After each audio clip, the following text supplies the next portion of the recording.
सद्वृद्धे रक्षिता वायुर् ॐ स्वस्ति न इन्द्रो वृद्धश्रवाः स्वस्ति न विश्ववेदाः स्वस्ति नस्ताक्षो अरिष्टनेमिः स्वस्ति बृहस्पतिर्दधातु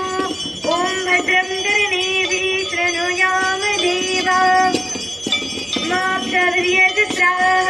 स्थिरैरङ्गैः सुष्ठुवां तस्तनूभिर्विषेमहि देवैः यदायुः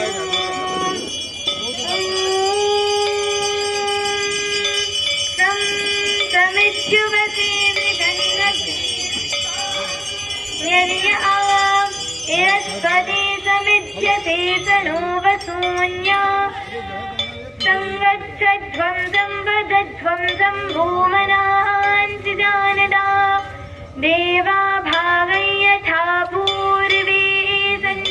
नाना उपासते समानो मन्त्रस्तमिदः समानी मनस्सहजित्तमेषां समानं मन्त्रमभिमन्त्रयेव समानेन हविषा जुहोमि समानी व आपूदित् समानादिदयानि वः समानमस्तु वो मनो यथा वस्तुता सति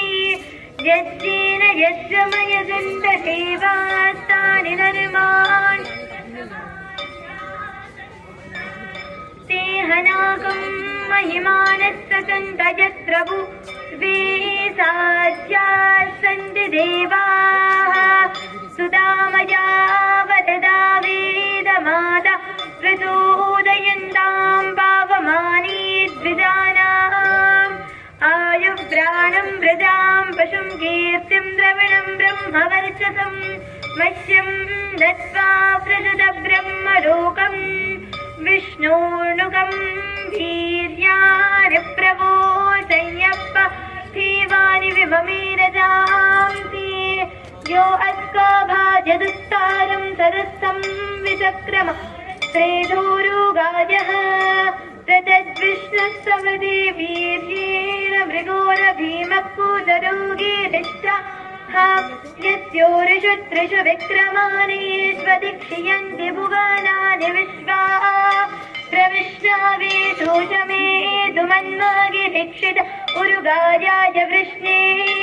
ज इदं दीर्घं प्रजातं सदस्थमेघो विममे त्रिभिरित्वदेवीः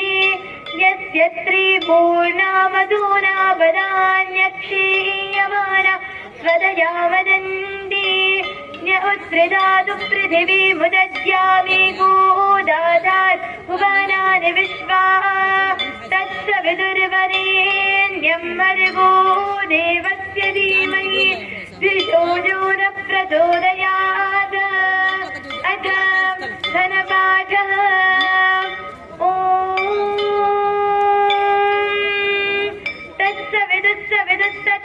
तत्सवितुर्वरेण्यं वरेण्यं सवितुर्वरेण्यं वरेण्यं सवितुर्वरेण्यं भर्गो